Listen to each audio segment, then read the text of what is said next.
is out with bad back pain that she's been struggling with for the last couple of days. So. Yeah, definitely want to put that down.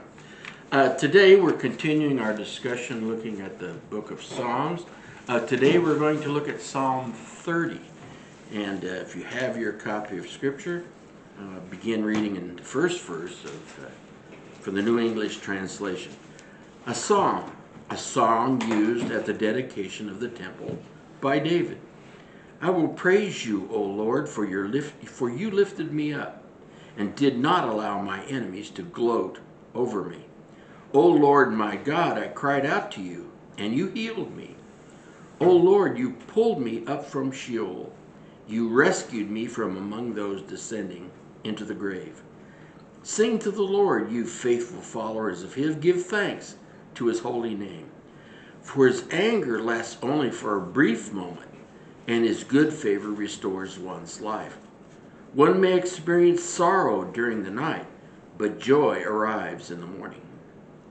In my self-confidence I said, I will never be shaken.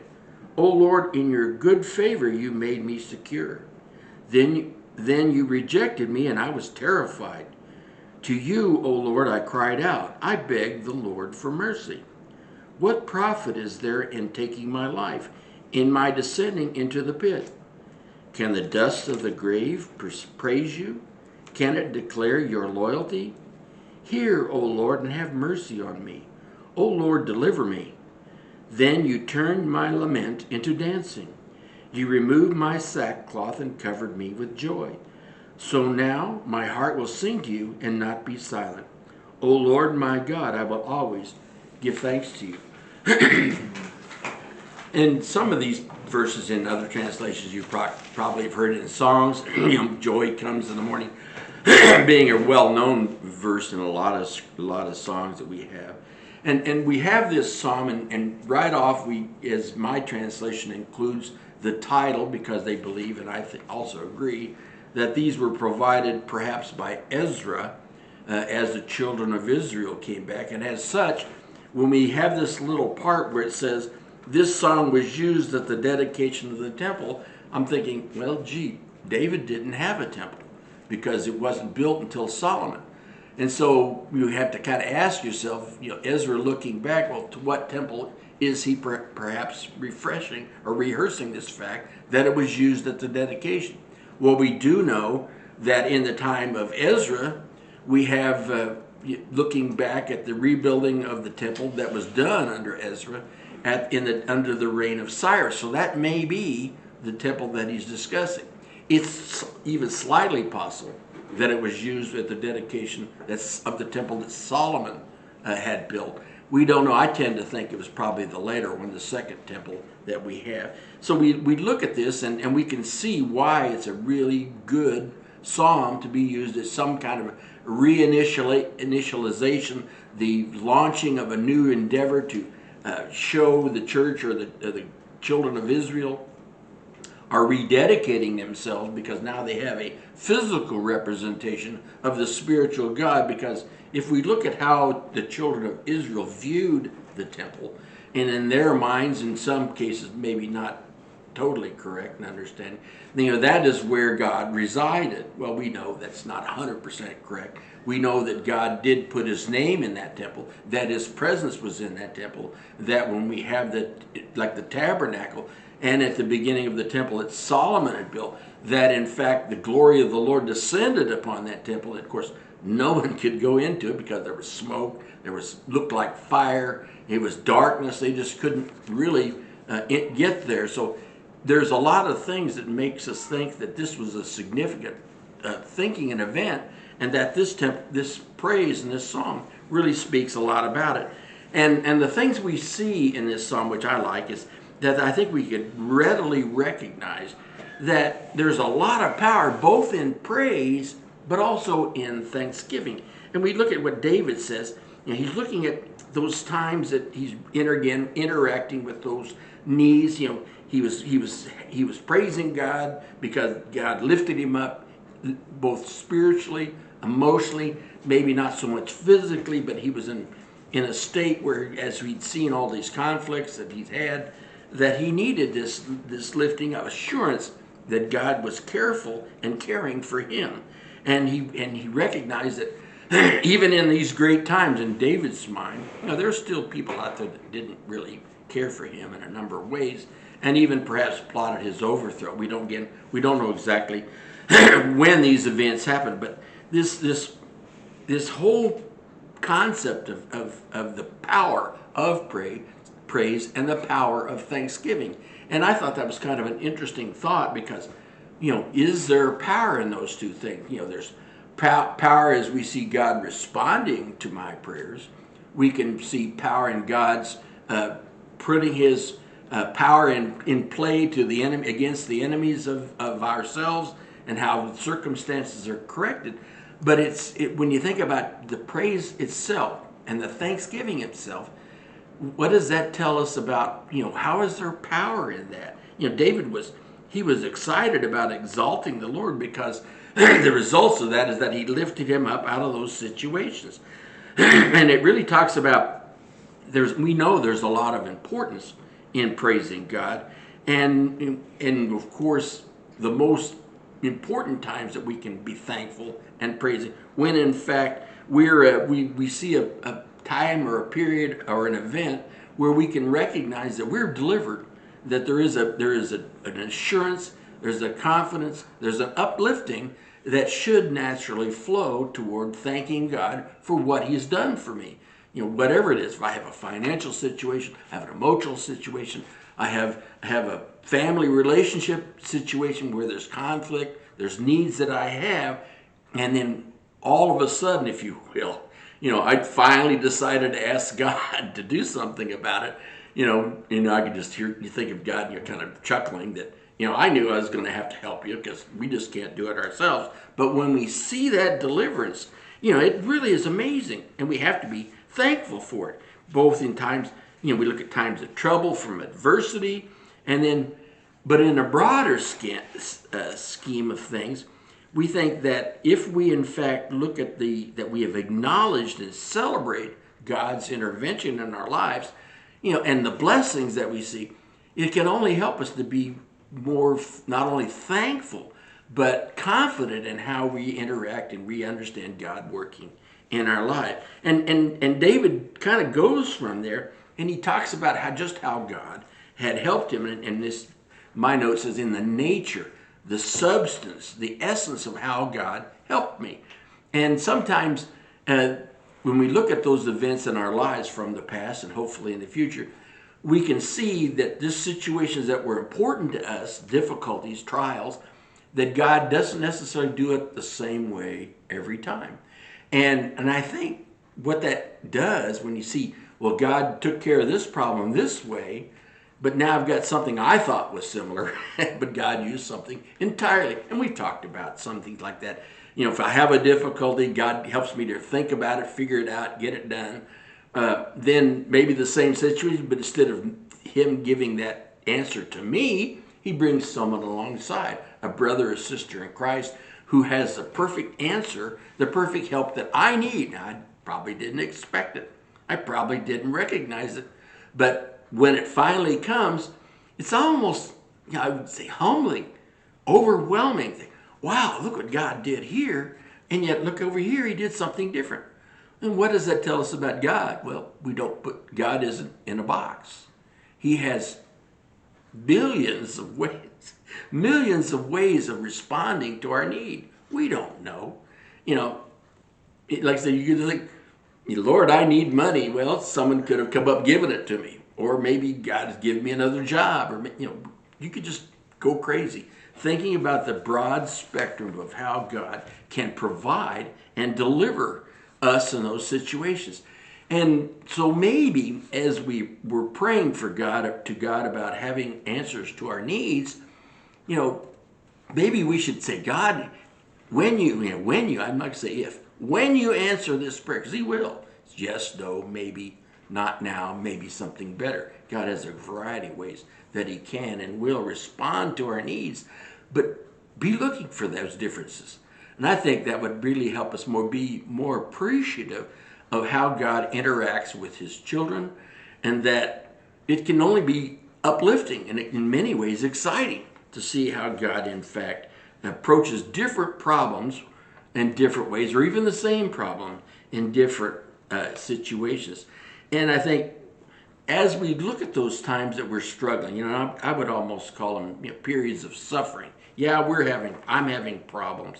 And we know that when God finally decides to respond and deal and help with our needs, David is talking about that. He says, in these difficult situations, you pulled me up from Sheol, which is an interesting discussion when you think about it, because Sheol in the Israelites' mind was about as dead as you could get. Yeah, there is times, you're a conscience in Abraham's bosom for the believers that, this is something that in his mind, I was at death's door, I could almost call that, and that God pulled him up from there.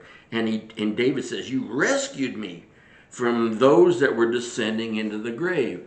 So in David's mind, everybody's going that way, and I'm with them. I don't want to be with them, so God help me. I don't believe it's your plan in my life to finally be done. Now I don't know how old he was when he wrote this, where he was in his life, and many times he probably figured that Saul's on the other side of the hill. Lord, is this it? Am I done? Am I going to end my life here on this earth?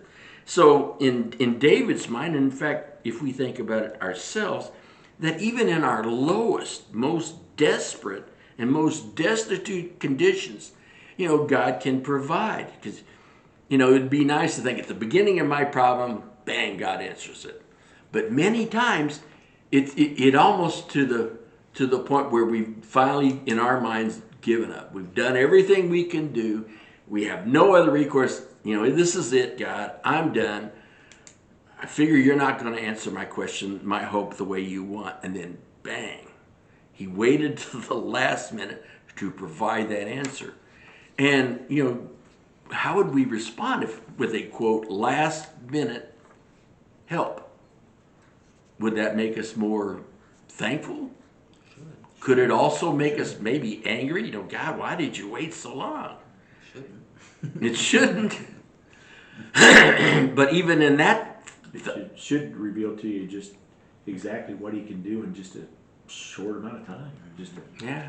We think we're at the end, we're sinking, and there Christ is to lift us up. Yeah.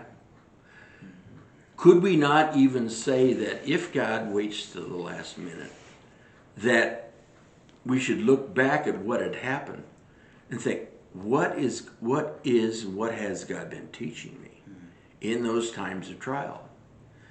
Is he finally helping us recognize that I shouldn't be trusting in chariots anymore? I shouldn't be trusting in armies. That I should have trusted in you, O Lord. And in many of those answers, at the last minute. And sometimes it makes me feel like I've been foolish, more often than not. But I think there are truths that we can learn in what I would call last minute help. But once it comes, David is excited and showing that these things can work in your life to help you grow and help you in many ways be of comfort to those who may be going in the same situation.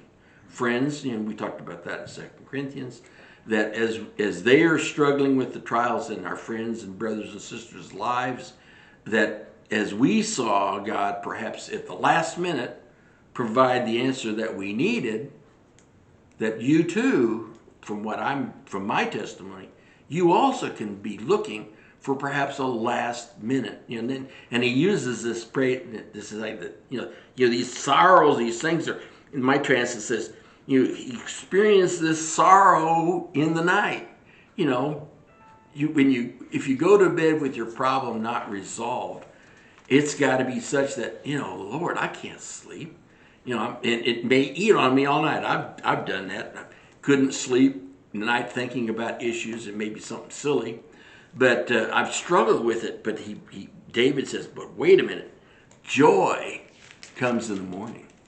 So as the new day dawns, you can realize that, I can struggle all that day, that following day, thinking about difficulties. But for more often than not, after the darkest dark, then you have the light and the joy of the morning. So I think that we could recognize it. And the thing that David is saying is that in that particular verse, it says, excuse me, the troubles and trials of life and suffering are just transient. They'll pass one way or the other. Either it'll reach the point where I return to the Lord's presence, or those issues, those things are in fact done away with. And in many ways, it makes me stop relying on earthly things. Lord, this is a real tough situation, but I realize it's nothing compared for what God could do. But even if he doesn't provide, look what Job said, even though he slay me, yet I will praise him. So those are kind of things that we should recognize, even in the most difficult times, that these troubles, these trials are just temporary. They'll pass away. And that I think we could say Especially that compared to the glory that awaits us. Oh, absolutely. These trials here on earth will be nothing once we see his face. Yeah. And for those around us who have these difficulties, they don't, more often than not, don't see that these trials, these tribulations aren't permanent. They just, this is never going to end.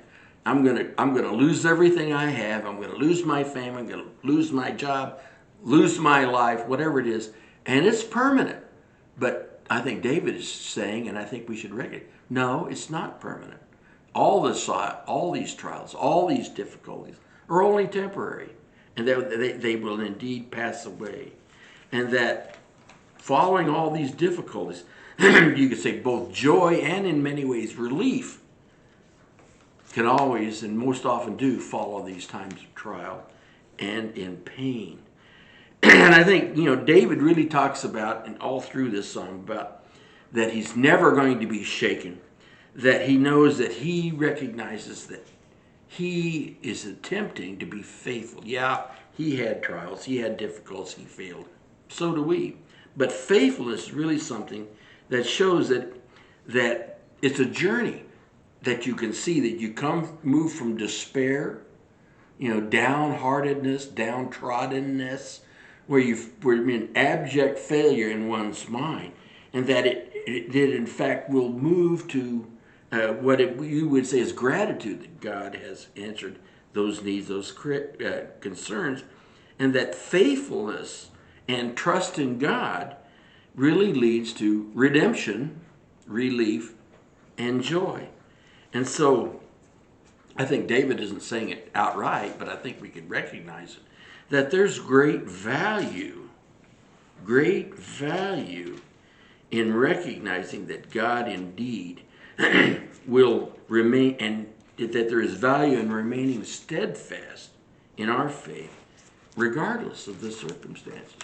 That's easy to say, but I think if we're thinking clearly that, in spite of what I see, in spite of what I'm experiencing, and I may think it's permanent, knowing in fact it's not, that I need to be faithful.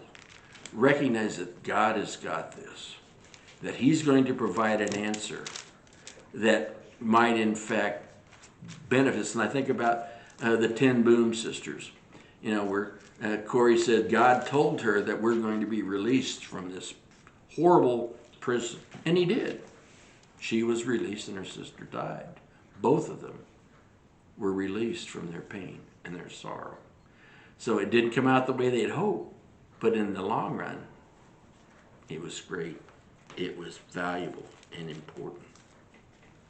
So I think, and David takes a hold of these recognitions about faithfulness, endurance, knowing that God will provide, that my pain, my sorrow is temporary, and that joy will come in the morning. I think David recognizes that there's really what I would call healing power and protection, and that those things really helped him and should help us, and that we could see that even at the brink of death, there's rescue. And I think that's what David is saying. And that once God intervenes in our lives, in our situation, that it would be a restoration, a renewing, both physically in many cases, but more often spiritual. That even in the most dire circumstances, as David saw, that we can in fact see this God's grace and intervention. And that may be why, one of the reasons this psalm was read or spoken or sang at this dedication of this temple. Because think about it. We know that after Nebuchadnezzar had destroyed the temple, and then Cyrus finally let him come back after 70 years, that was pretty desperate, pretty destitute, but they realized, hey, Jeremiah said this guy named Cyrus is going to let us rebuild this temple. And it really is that we have a redemption, a renewal, and that they can only be excited about it and thankful that in the long run that God protected them, that God healed them, and that God was good and God is faithful, consistent to his promises. And it was many, many years building that temple. Yes. What is it, 16 years or 20 years, whatever, a long time building it. Yeah. So at the end of it, I'm sure they were glad to stand up and say, thank you, Lord, it was done. And it wasn't done easily either. No. It was, you read the book of Haggai. Yeah. And it was a trial. They stopped for a while. And Yeah. There's opposition along the way. People didn't want him to build it. And even if you think all the way into the New Testament, we know that Herod was continually building on the temple. And they didn't finally get it finished a few years before the Romans destroyed it. So that was an interesting thought. But I think, David says, you're right. These things, they were really bad.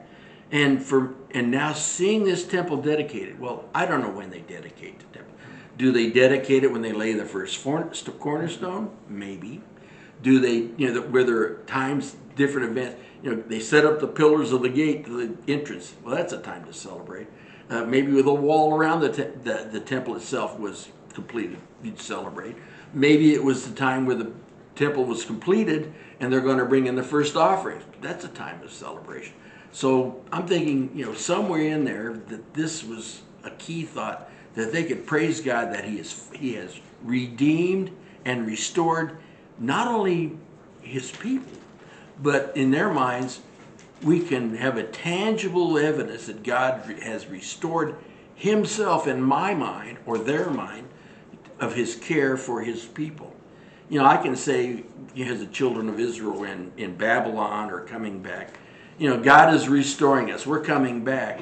But until I actually see this building, it becomes tangible. I can have a physical recognition that God has been true to his word, that God has promised that we would be his children and that we would have a place of worship. And how it fleshed out, if you will, to the children of Israel is another story, because just because you got a physical building may not mean a whole lot to a lot of people. They're more concerned about these tribes around us that want to kill us, as we see in Nehemiah. Half the people were building on the wall, and the other half are holding swords to protect them. And once they built, there was no real assurance until it was completed. But there's something comforting. We said, now I can look at this structure and say, God is true to his word. Now, of course, there were many of them who had seen the other temple that was destroyed, Solomon's temple. And they mourned about it, thinking about how bad they'd gotten for God to destroy that beautiful structure, recognizing that the structure in itself really wasn't key. It's how the people of Israel trusted and prayed and worshiped God. And it was not as grand as it was for Solomon. Maybe that's why Herod wanted to rebuild it even differently. But it is a point where you can recognize that God is here and he is faithful and he's fulfilled his promises. And so, David kind of wants to wind all this interaction, how God has protected him. And I think it kind of shows that it's come, for David at least, a more personal testimony of how God, looking at our own experiences, that as it related to him, not necessarily the nation, but to him personally, he could say that God was good and that God was faithful, because he constantly relied on God's promises, and even in his mind, that's what God was going to do.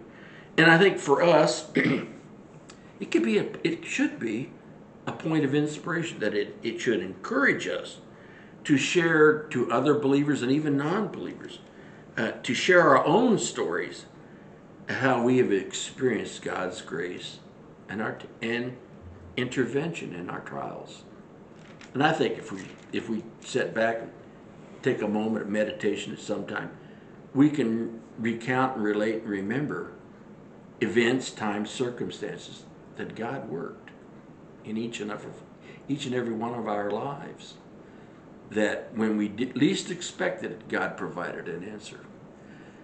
Or on the other side, where we prayed fervently, earnestly, moaning and groaning, God intervened, God helped. That when that answer is provided, it's humbling, it's encouraging, it's an opportunity for thanksgiving. But sharing that, talking to my friend, God did this for me. He didn't have to, didn't need to, but he knew it was important to me, and God provided that answer. And that it's totally by God's grace that he did those things.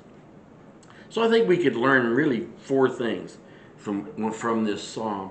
I think number 1, it teaches a lot about power. The ability to intervene in those situations without any issue at all, that God can do these things. And I think it also talks about this importance of praise, recognizing that from that there's only a temporary nature in our suffering. It's not going to happen long term, continually, but at the end it's going to be relieved. And I think we learned that it's important to have the faith, and that finally that there's a transformative, I like the way this guy wrote this, the transformative impact of God's intervention in our lives. It changes not only the circumstances, but it changes us. And if we're in the right relationship, that change is good. There's opportunity to be bitter, anger, frustrated, but we know that God, in his good timing, has what we need, and he's going to provide the things that we need. Maybe not what I want, or probably not what I desire, but he will provide what we need. Any thoughts as we look at this psalm? How, if you're thinking about in your own translation how it's written, phrases and terms that really have impact. Now, my favorite, of course, is joy comes in the morning. I'd written down that faith in the Lord brings hope, especially when you're going through those very tough times. It helps you get through those. And when God delivers you, there's great joy as a result of that. So faith brings hope and joy. Absolutely, absolutely. I also got to thinking, this seems like a very personal, like David just speaking to God. It doesn't seem like a congregation type thing that you would do at the dedication of a temple. But yet I'm thinking, where's God's temple now? With his children. It's us. And so that makes sense to me, that David maybe even has seen that this is a very personal thing, that I am a temple, so to speak, of the Lord. Very true. Which is in contrast to the psalm we looked at last week, because it was more communal. How the congregation, how the children of Israel should respond. Yeah, I agree. And then, taking what you said, it really says a lot about if this is used at the dedication of the temple. And Ezra apparently put that title, said, yeah, it's what it was done, looking back or even then. So maybe what Ezra was thinking, and the Lord using that, is that yes, it's personal, but it's tied to this great change. And that, yeah, I can sit back and say, this is a great thing, but what does it mean to me? And then from this joy, this thanksgiving, how is it going to affect my interaction with those around me? There's people can get in a really sour mood, depressed, and really pull back into themselves, not necessarily wanting to share my needs with brothers and sisters, but something about looking how believers properly respond to these difficulties. Looking at whomever, say, I can see God is comforting that person, even those most difficult, dire situations. We've all had loved ones, family pass. We've had financial, economic situations go down the toilet, if you will. But people can see how we respond. I kind of see it different. I kind of see it as dedication. I mean, David goes down through this and lists everything that God does, lists everything that He is. And then in the end, he says, this house is for you. We give thanks to you, God. This is the house for you. That's the way it comes. That's the way No, I think it's fine. that's the way I take it. Sure. I agree, but like I said, so that was the question that entered my mind. How can what this psalm is seemingly relating how personally It always says me and I. interacted with my needs, yet it's been applied to these circumstances at this temple. And so how do we mesh that? You know, God works with me individually, but I can see what He's done physically for the nation. And that this building represents my personal ability to interact with God. And that may be how they did that. And it's almost brilliant when you think about it, because it would have been so easy, to go to even farther than what you discussed. Well, now I got this building, God's going to bless my nation. Well, that's almost idolatry. I'm going to do things so that God's going to bless me. And that might have been a danger. God finally got us back. Let's say it's the Second Temple. God's finally got us back to Israel. We're not very many. We're not very strong. But now we have the temple. And we saw that back in the book of Moses lifted his rod. They were victorious. So physical representations can be, a shadow of what it should be. And this physical building is amazing. And yeah, we're thankful that God did it. But take it personally, because those things also speak to you. But I like what you said. And that's probably why they took us and said, we're going to read this psalm at the dedication of the temple. They may have read it, obviously they read it other times, events, I don't know.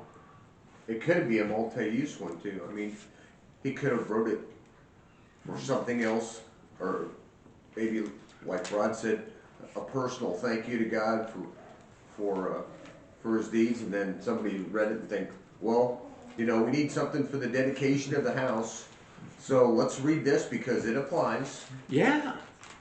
But It does fit. It goes. Yeah, I think it's great. There's some of these psalms, and I don't remember where they are. It'll say these are the psalms of ascents, and a lot of people